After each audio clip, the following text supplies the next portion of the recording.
is the Pro America Report with Ed Martin.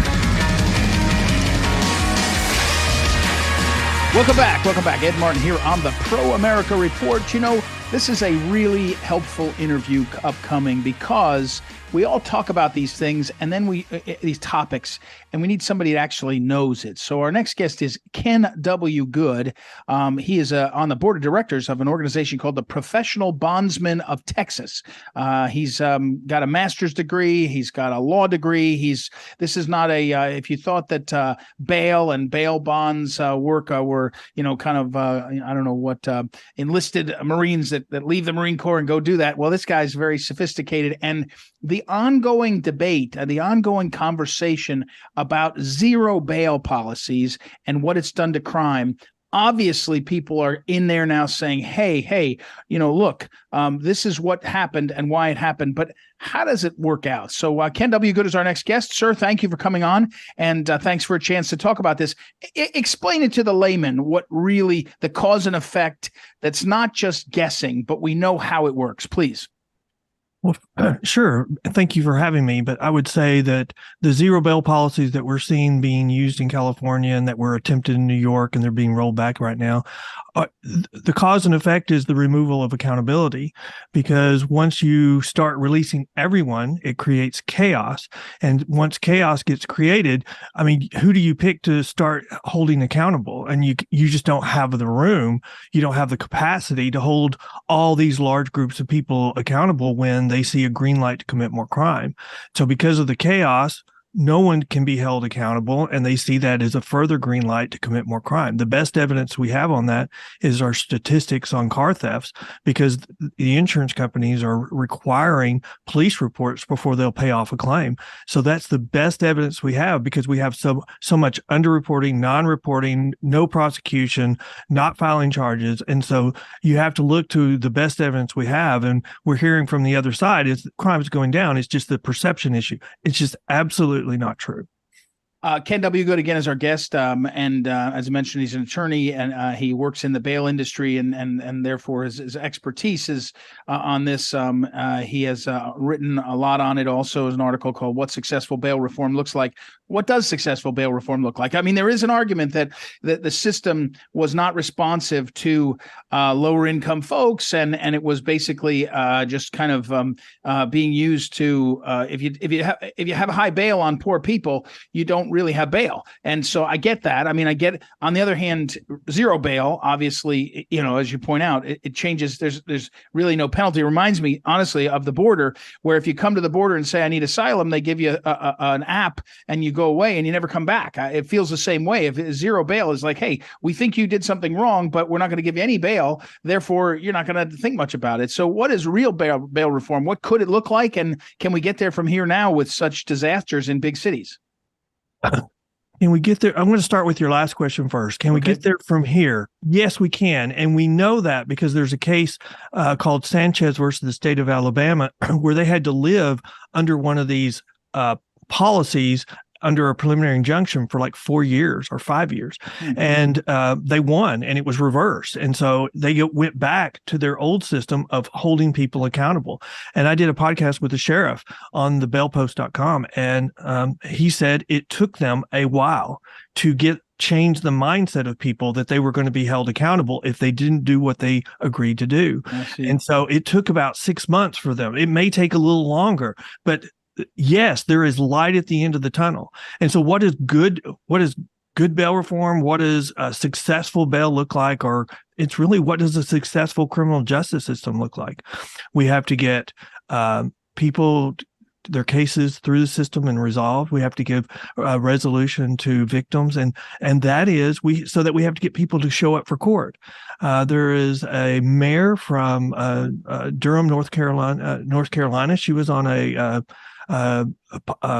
town hall meeting for Texas News Nation, and she said, look, I'm not a proponent for these zero bail policies because they're not an alternative to getting people to court, because they have a terrible failure to appear rate. And she said, until you get something that matches the private industry, which is the private bail system, and has the same amount of accountability, then you don't have an alternative. And then to your last point about did the old system address poor? I think it absolutely did. I think, the attack was poor people were getting stuck in jail. I don't think there is any first-time offender that's stuck in jail.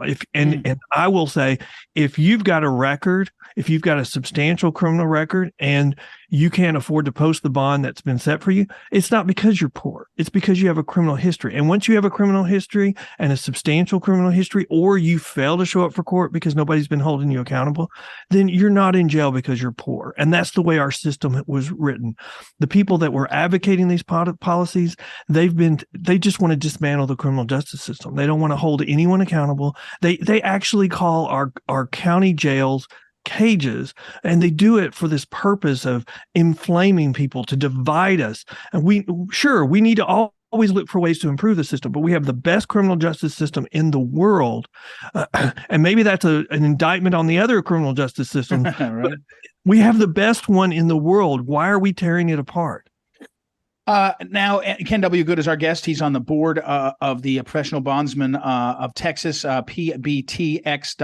You can see a lot. They have resources there and a podcast themselves, a blog. Learn more about that there. And he has this expertise then as an attorney, as well as working in the system and writing about it on zero bail and these issues surrounding how we hold accountable ourselves as a society. Is reform coming? These things go pendulum swing. Is the pendulum swinging back? It's one thing to see that there's another carjacking in Washington D.C. Of a staffer, or there's another weekend of terrible murders in Chicago or something. Is it swinging though? And is it breaking out of the left, right, or red and blue, and trying to say, hey, what really works? I mean, it feels like the media loves to get us in camps, and sometimes the camps are the detriment to getting the right things done. Well, I do think we are seeing some cracks. I think right before the last major election, we have one side of the electorate coming out and saying, oh, crime's not increasing. This is just the other side using talking points. But I mean, in the last 2 months, the NAACP in Oakland issued a letter just blasting their local elected officials, which are aligned with them, saying that crime is so bad, we need a state of emergency on crime. And the DA came out making the same argument that that side of the spectrum has been using right before the last election. And then the regional group came out for the NAACP supporting their local chapter, saying, no, we need a state of emergency on crime. So you're seeing cracks. You are seeing rollbacks. New York has now rolled back their bail reform at least 3 or 4 times.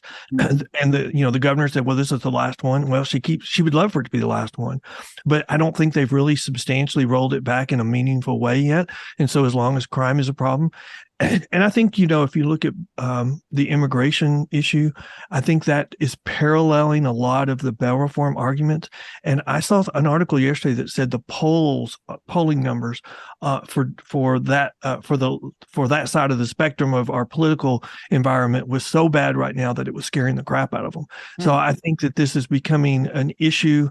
When the Democrats are the only party in control of New York and they roll back bail reform 3 or 4 times, that's a big statement. There's a crack forming, and we're just repeating the same cycle from the 60s. And there was a huge backlash after the 60s and the 80s with Reagan. And if the left's not careful, we're going to have the same problem, because they could keep that from happening by recognizing there's a problem, but they won't. Ken W. Good, I got about a minute left, and I want to ask you this. Is this an issue that should be solved at the local level, meaning cities, counties, and maybe the state? I always get nervous. But is there something that the feds could do? I mean, they usually make it worse, but I just have a minute. I mean, where should this solution be coming? And will it come in places where it's so blue that you get elected by being crazy? I do think this is a local issue, and the Supreme Court could even say it's going to be a local issue because there's a case pending at the Court of United States Supreme Court. So yes, I think it's a local issue. I don't believe the feds can do anything to just muck it up even more. But what your comment is, are there places so blue that they're willing to just destroy their country, their state? Maybe, but I think the mayors are going to step in and save it. You're seeing it now.